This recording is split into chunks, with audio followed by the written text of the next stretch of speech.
Thank you very much. Thank you. Thank you so much. Thank you, everybody. Please have a seat. I want to thank Jay for the wonderful introduction. I want to thank all the Kroger's employees and managers who are just being great hosts to us today. I was just telling Jay, this is the first time I've been in a grocery store in a while. They don't let me do my own shopping, but I miss it. So I may pick up some fruit on the way out. I just wanted you to know. There are a few other people I want to acknowledge. David Dillon, the Kroger CEO, is here. Where did Dave go? There he is over there.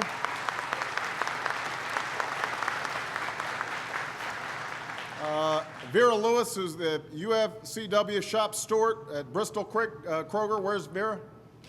Hey, Vera.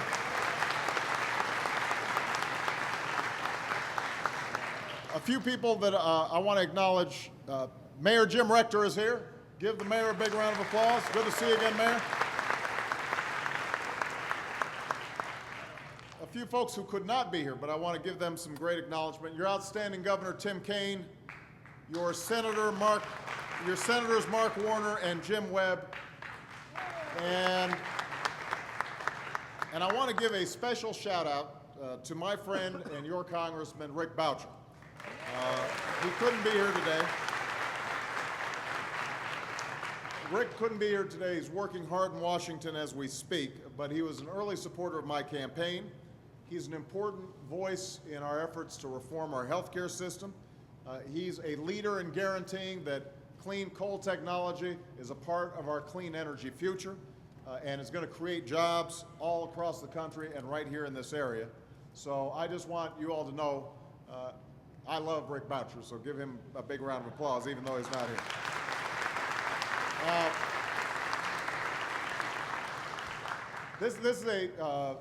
This is a town hall meeting, so I don't want to spend all my time talking up front. I want to listen to you and answer your questions. But I just want to give some brief remarks at the front end. It is wonderful to be back in Bristol, back in Virginia, a state that's been good to me. I don't know if you guys remember, I know the mayor probably remembers, this is the first town that I visited in the general election after I'd won my party's nomination. So in my mind, at least, this is where change began. And that's why I've come back, to talk to you about how we're going to deliver on that promise of change. I don't want to, as I said, talk too long, because I do have to take some questions from you, and also Michelle's probably emailing me about grabbing some milk on the way home. Now, I don't know if any of you noticed it. Maybe they're selling Newsweek's by the checkout stand, but the latest cover of Newsweek says, quote, "The recession is over." I bet you found this news a little startling. I know I did, because obviously people are going through a tough time all across the country. What is true is that the economy has stopped going through the free fall that we saw at the beginning of the year. The market is up. The financial system is no longer on the verge of collapse. We got news yesterday that for the first time in 3 years, housing prices had actually gone up. When I took office, we were losing jobs at nearly double the rate that we're losing them now. So we may be seeing the beginning of the end of the recession. But as I said before, that's a little comfort to the folks who've lost their jobs and haven't found another one. Virginia's weathering this recession a little bit better than many of the other states. I would like to think that some of that has to do with the great leadership here in Virginia. But unemployment, even in Virginia, is now over 7%, and too many Virginia families are being crushed by health care premiums that have doubled over the past 9 years, something I want to talk about in a minute. So we know the tough times are not over, but we also know that without the steps that we took early on, 6 months ago, our troubled economy and the pain it's inflicting on Virginia families would be much worse. So let me just run through a few facts. When my administration came into office, we were facing the worst economy in our lifetime, worst economy since the Great Depression. We were losing an average of 700,000 jobs a month. It was nearly impossible to take out a home loan or a car loan or a student loan or loans for small businesses to make payroll and keep their doors open. And economists across the ideological spectrum, left, right, center, they all thought that it was possible we might tip into another Great Depression. At the time, there were some who thought that doing nothing was an option. I disagreed. I thought we had to act boldly and firmly. So we took steps to end the housing crisis and avert the collapse of our financial system. And less than 1 month after taking office, we enacted the most sweeping recovery package in history. And we did so without any of the earmarks, pork barrel projects that are usually accompanying these big bills. Now, there's a lot of misinformation out there about the recovery package, so I just want to get the record straight. To date, roughly a quarter of the recovery plan's funding has been committed. Over 30,000 projects have been approved, and thousands have been posted online as part of our effort to be transparent and accountable when it comes to economic recovery. The recovery plan is made up of 3 parts.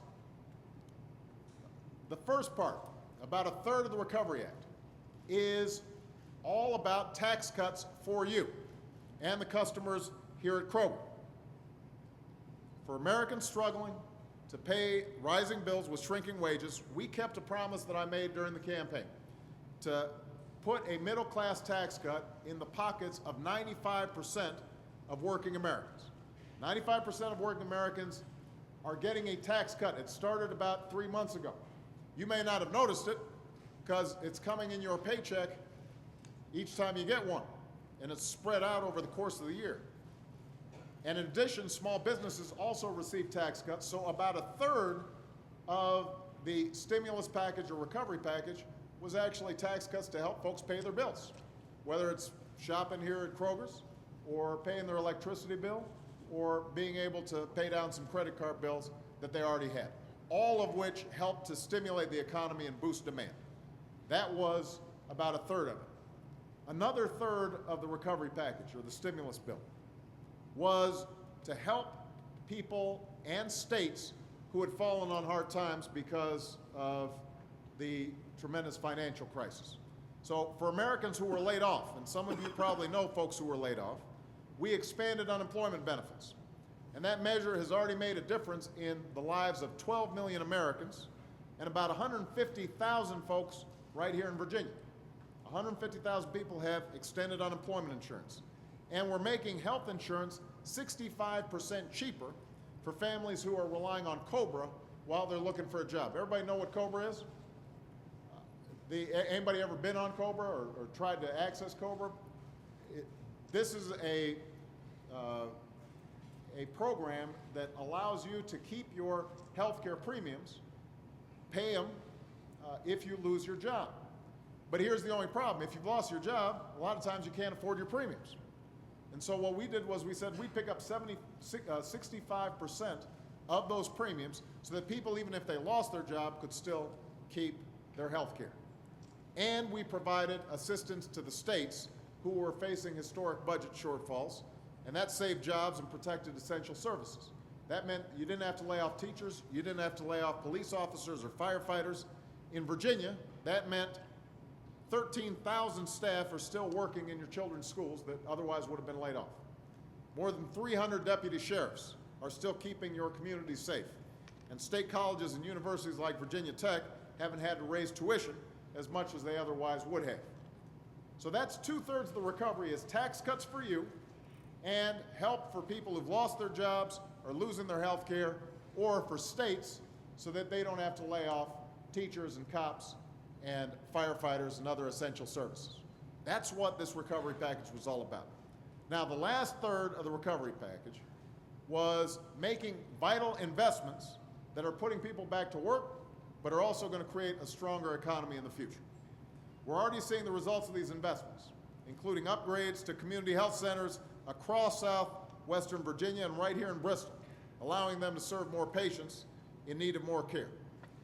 And all across Virginia and this country, we're rebuilding our crumbling roads, our highways, our bridges, as part of the largest new investment of infrastructure in America since Eisenhower built the interstate highway system back in the 1950s. Now, a lot of this is going to take time to complete, and it's not solving all of our problems all at once. But we are stabilizing this economy and moving it forward in part because of the actions that we're taking. We're not going to rest, though. I'm not going to rest until everybody who wants to find a job can find a job. But there's little debate that the steps that we've taken in the first 6 months help to stop this economic freefall. This has all cost some money to do.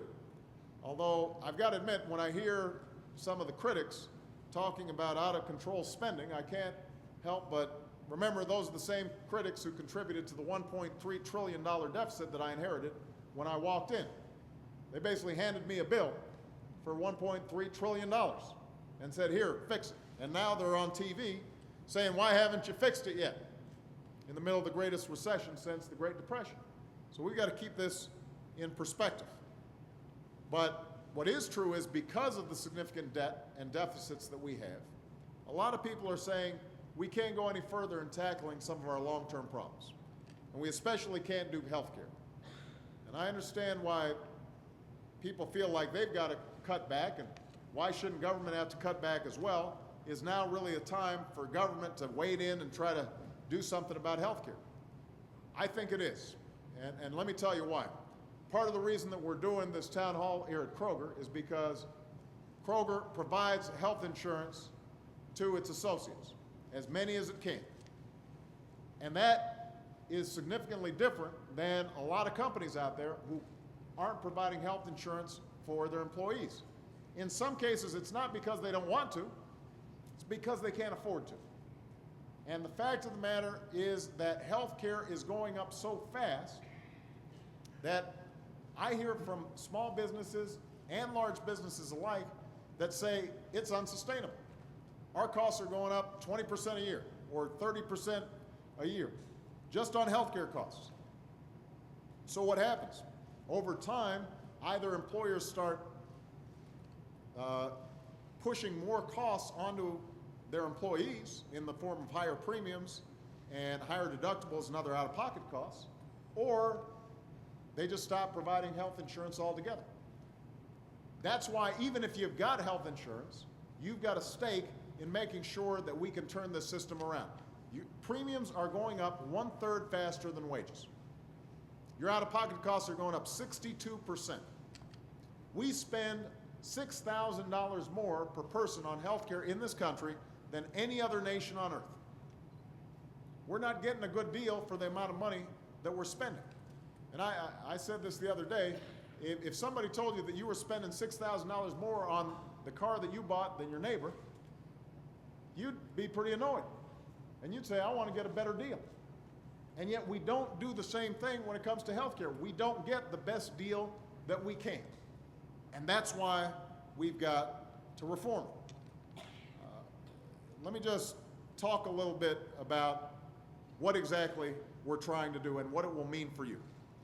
First of all, no one is talking about a government takeover of the health care plan. As I was driving up, I saw some signs. You know, some folks were all riled up.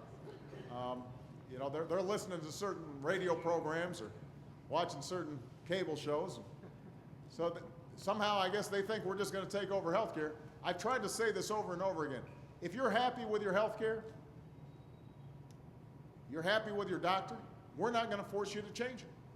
Kroger's is providing health care to its employees, then we're not going to change that system. What we are going to try to do is work with Dave and others to see if we can control the costs so that they can keep on providing health care at an affordable cost to all of you. But we're not going to be changing your system if you're happy with what you've got. Under the reform that I've proposed, if you like your doctor, you'll keep your doctor. If you like your health care plan, you will keep your plan. Now, if you're one of 46 million Americans who don't have health care coverage, you'll finally be able to get quality, affordable coverage. Now, what a lot of chatter out there hasn't focused on is the fact that for people who have health insurance, oftentimes they're still not getting a very good deal. And the reforms that we're proposing will help make dealing with insurance companies a little bit easier for the American people. Let me give you some examples. Right now we have a system that works well for the insurance industry, but it doesn't always work for its customers. What we need and what we will have when we pass these reforms are health insurance consumer protections to make sure that those who have insurance are treated fairly and insurance companies are held accountable. Let me be specific. We will stop insurance companies from denying you coverage because of your medical history, because you've got a pre-existing condition. I'll never forget watching my mother on her hospital bed dealing with cancer, trying to argue with health insurance companies, even though she'd been paying her premiums, saying that her cancer was a pre-existing condition, even though it hadn't been diagnosed when she first got her insurance. And I said then, and I continue to believe, that that's not right. And I'll bet many of you have heard of somebody, or maybe have experienced yourself, that same kind of situation. With reform, insurance companies will have to abide by a rule that says they can't drop you just because of a pre-existing condition. And that also means if you lose your job, or if you change jobs, or if you decide to start your own business, that you're not prevented from getting health insurance. That will give you some security, especially in a tough economic situation. With reform, insurance companies will have to abide by a yearly cap on how much you can be charged for out-of-pocket expenses. No one in America should go broke because they're sick. We'll require insurance companies to cover routine checkups and preventive care like mammograms and colonoscopies or eye and foot exams for diabetics. That way we can prevent illnesses instead of just paying for them when they're going to the emergency room because they get really sick. No longer will insurance companies be allowed to drop or water down coverage for somebody who becomes seriously ill. It's not right, it's not fair. And we're going to stop insurance companies from placing arbitrary caps on coverage that you can receive in a given year or in a lifetime. So whether or not you have health insurance right now, the reforms we seek will bring stability and security that you don't have today. And those reforms become more urgent each year. Now, back in Washington, there's been a lot of talk recently about the politics of health care. They've been saying, well, Obama's got to get this done for his political survival. Listen, first of all, I've already got health care. Second of all, I'm only 6 months into a 4-year term. I'm not thinking about the politics of this thing right now. I'm thinking about the fact that if we do nothing, then I can guarantee your premiums will double. More and more people will lose coverage. Business profits will be strained, which means that Dave will be able to hire fewer people. And our federal budget is going to blow up because most of the growth in our federal budget, it's not on pork projects. It's not on some government spending plan. Most of the growth in the federal budget, the biggest reason for our long-term deficit, is Medicare and Medicaid spending. By far. It's not even close. And if we can't control the rate of inflation on health care, then it doesn't matter. I could eliminate every single non-defense program out there. You'd still have a huge deficit. The only way we get control of this is if we control our health care costs. And that's why this is so important. But I'm confident that we're going to get it done. And we're going to get it done because of you.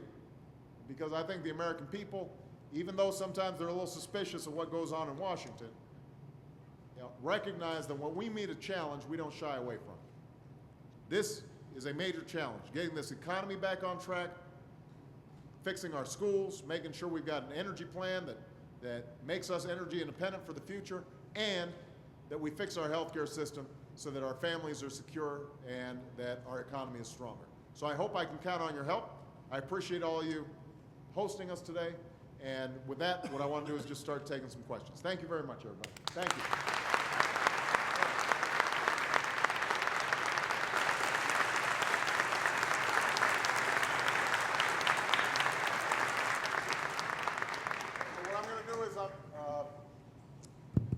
What I'm going to do is I'm just going to call on people as they raise their hand.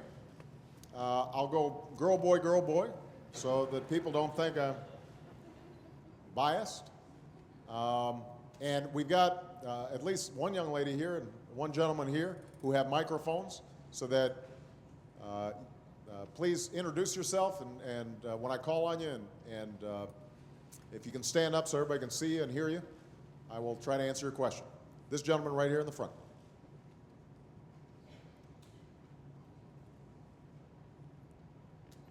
You can go ahead and let it go. Yes, Mr. President. I'd like to know, we have a health care plan now, Medicare. Why isn't it possible for us to expand that to cover people? I mean, it's already in place. Right. It seems to be a good program. Right. It seems like it would save a lot of costs. Well, you are exactly right that we've got Medicare right now that covers people 65 and older. And seniors are very happy with Medicare, and rightfully so. In fact, by the way, this week is the 44th anniversary of Medicare being put in place. And you should know that the same arguments that you're hearing now about health care reform, you were hearing back then about Medicare. Everybody was saying, this is socialized medicine, government's taking over, this is terrible. Now, the senior citizens will tell you they are very satisfied with Medicare, except for one exception, and that is prescription drugs, because there's still a donut hole. I'll talk about that in a second. So there is, you could say, well, why don't we just include everybody under Medicare? The problem we have is, first of all, the majority of people still get health care through private insurers, and if all we did was take the uninsured and put them into Medicare, then the costs would be so high that we couldn't pay for it, because Medicare is a pretty expensive program. Part of what we want to try to do is to actually change how the delivery systems in Medicare work to make it a little bit more efficient and to squeeze out some of the waste in it. I'll give you an example. Under Medicare, we spend about $177 billion, that's with a B, in subsidies to insurance companies who participate in something called Medicare Advantage. It's like Medicare, except private insurers manage it. And my attitude is, why are we giving $177 billion to insurance companies that are already profitable? We can use that $177 billion to cover more people, which seems like a pretty sensible thing to do. So it may be that over time, what we look at is who's eligible for Medicare, and are there ways that we can include some people who currently don't qualify. But right now, what we've proposed is to, instead of using Medicare as a model, use the kind of model of the health insurance that members of Congress have. Just not a bad deal. And basically set it up so that there's something called a health insurance exchange. If you didn't have health insurance right now, what you could do is you could go to this exchange, you could select the plan that you thought was best, which is what members of Congress do, and then you get a subsidy to help pay for your premiums. And because you're part of a big pool of customers, you then will have leverage and negotiating power with the insurance companies to drive down those costs so that you can afford health care and it's high quality. And we're going to make sure that the insurance companies have to abide by the rules that I just talked about. They can't prohibit you from joining because of a pre-existing condition. If you lose your job, you can still keep your health insurance. All those things that will give you some more security. What I want to do is not replace the private insurance system, but I do want to make sure that folks who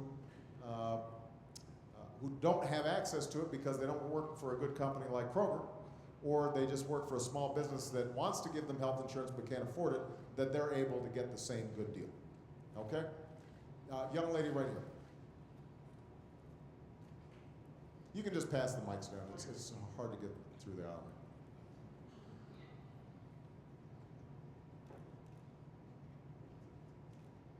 Hi, Mr. President.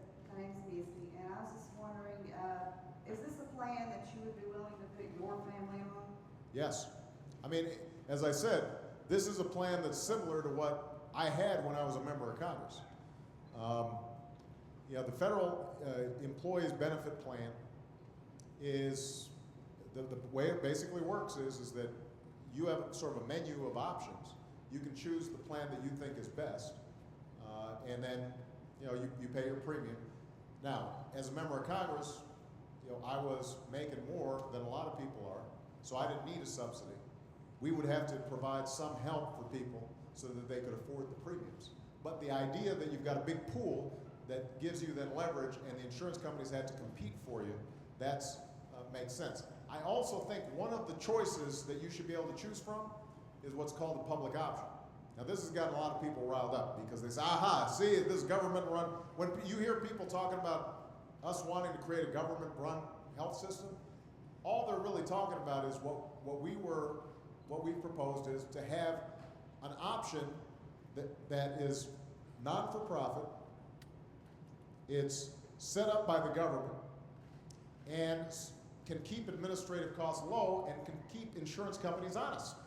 Because if the insurance companies started jacking up their rates real high, then you could go into the public option, and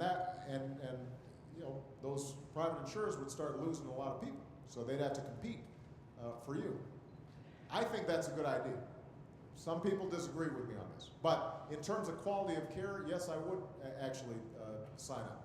Now I got to admit, just in the interest of full disclosure, as president, I've got this doctor who follows me everywhere. Seriously, and an ambulance, and so I don't want to pretend like I don't have super duper care, but I don't think that lasts after I leave. So, all right, it's a guy's turn now. Gentleman right here.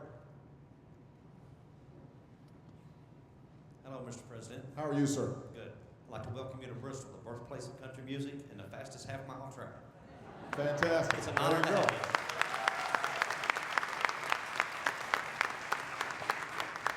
I think the last time I was here, wasn't Jimmy Johnson here? I'm trying to remember.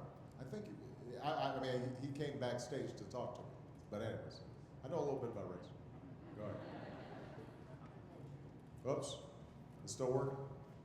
Testing. There you go. Thank you. I've been fortunate to work for a company for 36 years that does have health care. But the last two contracts that my union has negotiated, we settle health care business first. If there's anything left, we get a little raise. If we don't, we don't. What do you propose to, or how can you think we can force other companies to be as responsible? And when I go to the emergency room, I don't have to pay 3 times the cost because other companies are carrying the same burden that Kroger's carrying, and all the cost is not passed on to us. Right. Well, you make a terrific point. Okay, so let me talk about this just for a second. One of the reasons that a lot of Americans aren't sure whether we should reform the healthcare system is they've got health insurance right now, and they're thinking, you know what, as long as I've got it, I just don't want to see any changes to it. What they don't realize is that the costs are going up for their employers at such a high rate that they are not getting raises, higher wages or higher incomes, because that money's all going into healthcare. Now, if you're collectively bargaining as a member of a union, then you realize that because you're in the negotiations and the employer puts it in front of you and says, look, what can I do? Our healthcare costs just went up 20%. Here's my margins, here's my profit. I just don't have enough money to give bigger raises. And so, but a lot of people don't realize that. This is one of the reasons, by the way, that wages and incomes have been flat for everybody except the top wealthiest Americans over the last 10 years, even before this recession hit. People were not getting raises. They weren't getting higher wages and incomes, partly because a lot of it was being gobbled up by healthcare. So if we can control healthcare costs, that will free up more money for higher wages, higher salaries. But you're right that part of controlling costs is making sure that we're not paying for other folks who don't have health insurance because their employers aren't doing the right thing. Now, that's very important. I won't name any names, but I think it's fair to say that there are some Kroger's competitors that aren't providing the same levels of health care. That undercuts your business. But it also means that those folks, a lot of times they're going on Medicaid, which you pay for out of your taxpayer dollars, or they just don't have health insurance and they show up at the emergency room to get care. And the hospitals, because they've got all this uncompensated care, they jack up everybody else's insurance premiums to help cover their costs. So one way or another, we are all paying for other companies not providing health insurance. So here's what we've said. What we've said is, small businesses, look, a mom and pop shop, they got 3 employees, 4 employees. We just want to make it easier for them. So they can join this exchange that we just talked about. We'll provide them some tax credits so they can help provide health insurance for their employees. But if there are companies of a certain size that are making a certain profit and they're still not providing health insurance to their employees, then what we're going to do is say, either you pay or you play. If you're providing health insurance, that's great and we're going to help you. But if you're not providing health insurance, then you need to pony up a little bit of money to help pay for the fact that somebody somewhere is going to be taking care of your employees' health care. And I think that's only fair, and that will kind of level the playing field between Kroger's and some of its competitors. All right? Okay. Young lady right here.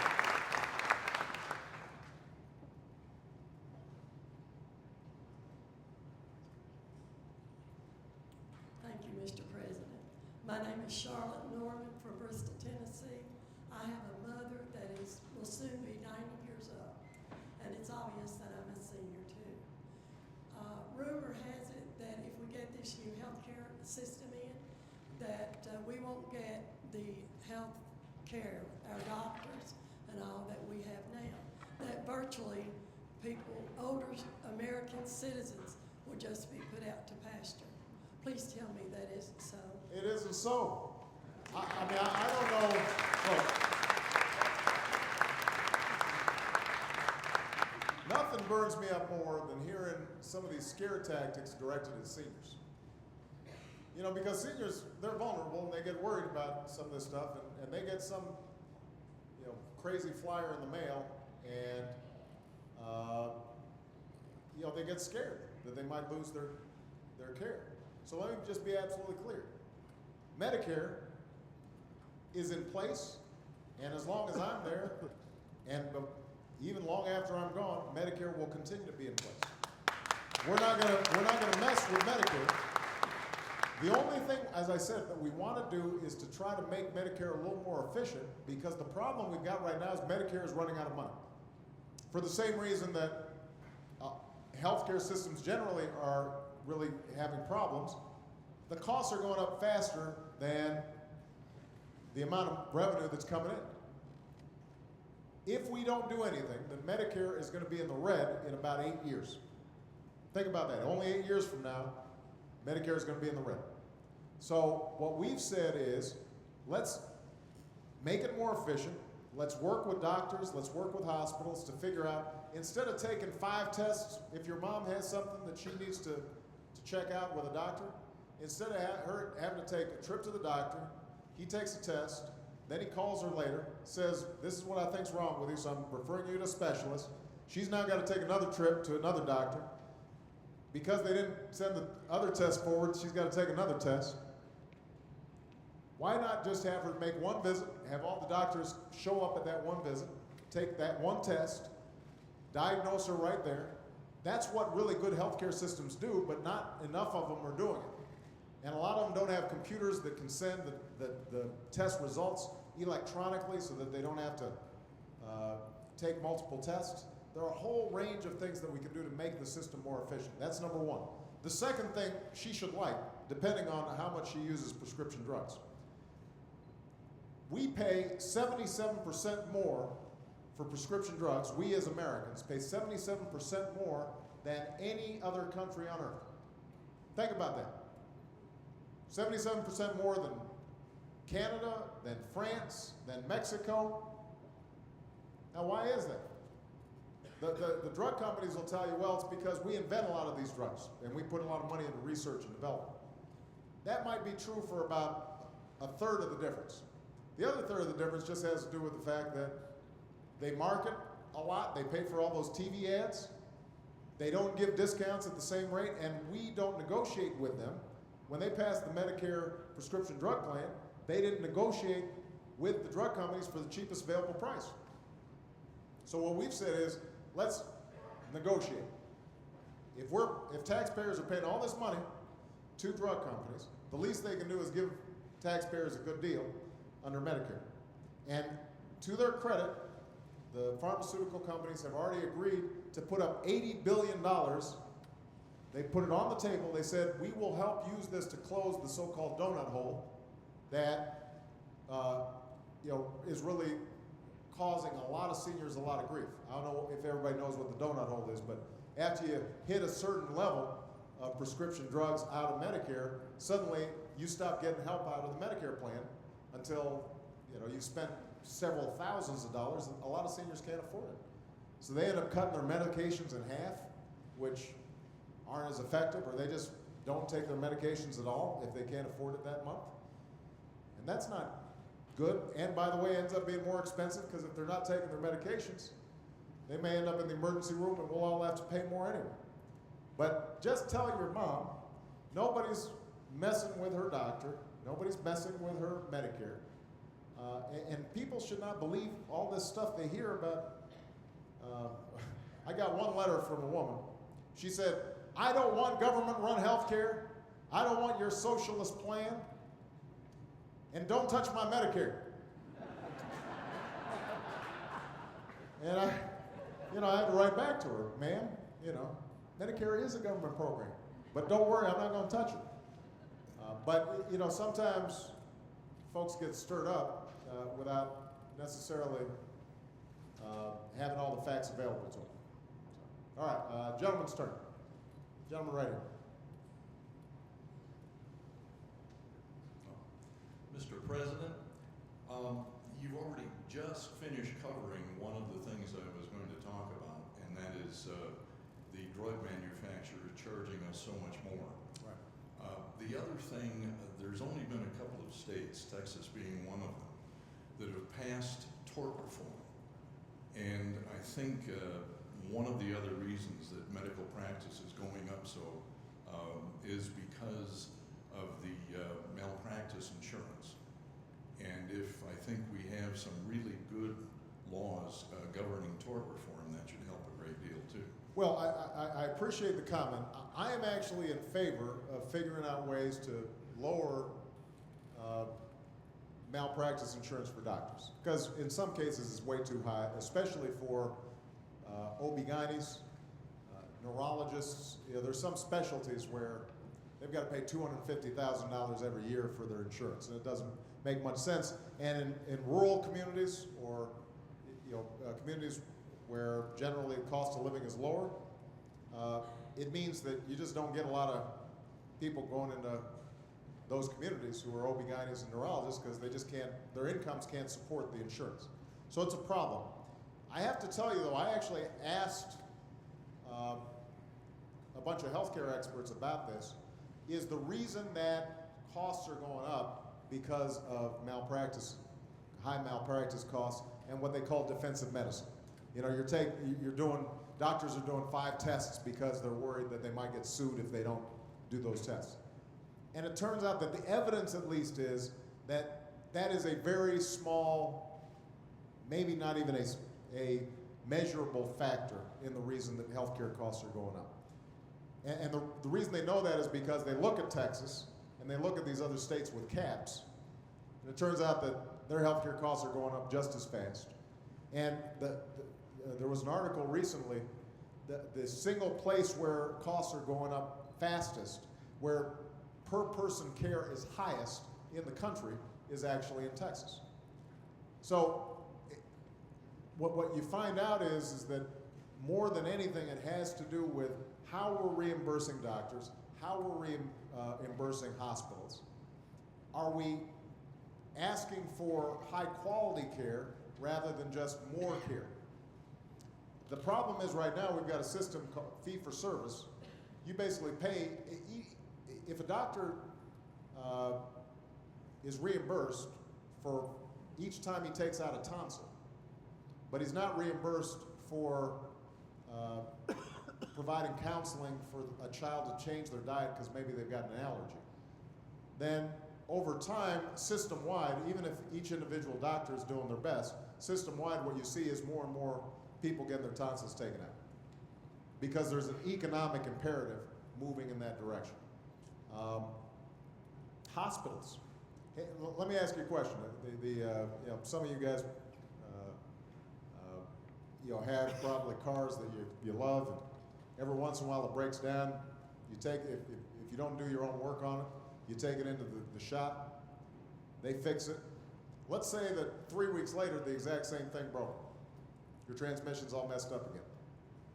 Now, if you went back to the car shop, you'd expect that they wouldn't charge you to fix what you thought you already paid for.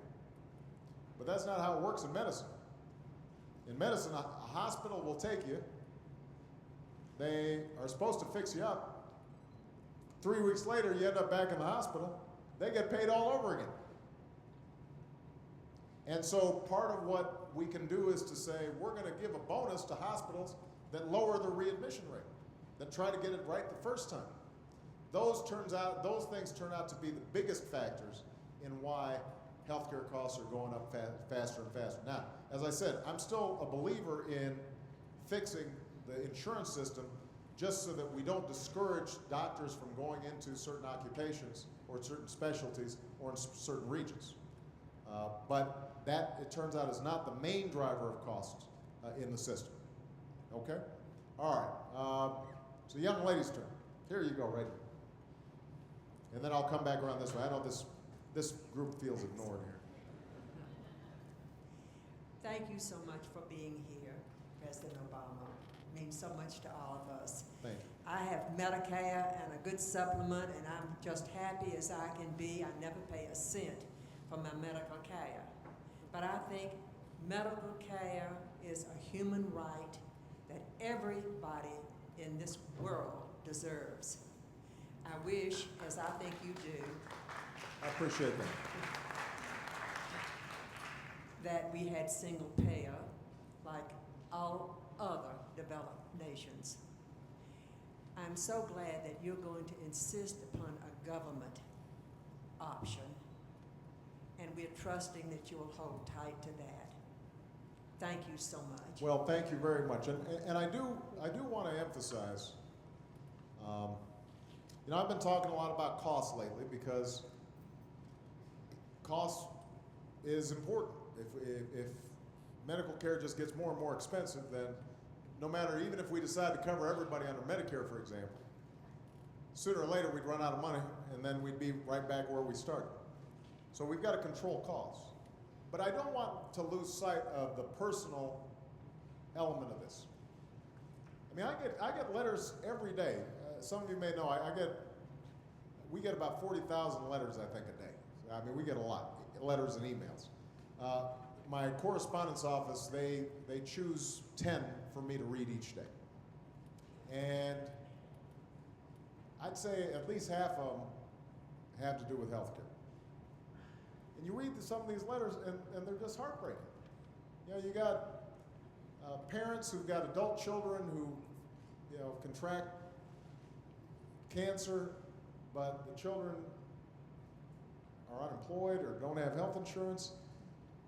And so the parents who were saving for the retirement, suddenly they've got to drain all their retirement savings to help keep their child alive.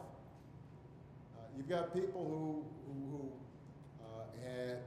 had a small business and at a certain point just had to give up their business because they couldn't afford the health care premiums as a self-employed person, had to give up their dream. You know, people who are bankrupt. There was a woman in Wisconsin who I met who, she's 36 years old, had a double mastectomy. Now the cancer's traveled to her bone. She's got 2 kids. Her and her husband have jobs with health insurance, and they're still $50,000 in debt because of the care. And so she's fighting for her life, but she's worrying if, you know, she passes away that all she's leaving behind to her kids is hundreds of thousands, worth of medical bills. That just doesn't make sense. We're the wealthiest country on earth.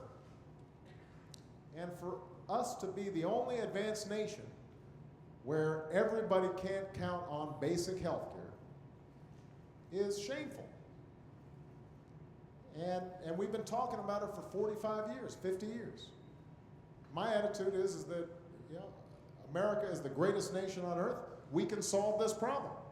But we've got to put our minds to it, and we've got to overcome all the fear tactics and misinformation that's out there and just go ahead and fix it. So, all right, gentlemen's turn right here. Right. Thank you, Mr. President, for being here. My name is Jim Scaff. We just finished the 10th annual round in Wise County. And I tried every way in the world I could to get you down there because... The 10th annual? Round. That's rural medical. Oh, the red, absolutely. Okay. This year, again, we broke all records, 2,700 people treated. You guys did outstanding work, and people are able to get care because of the great volunteer efforts Exactly. of people all over the country.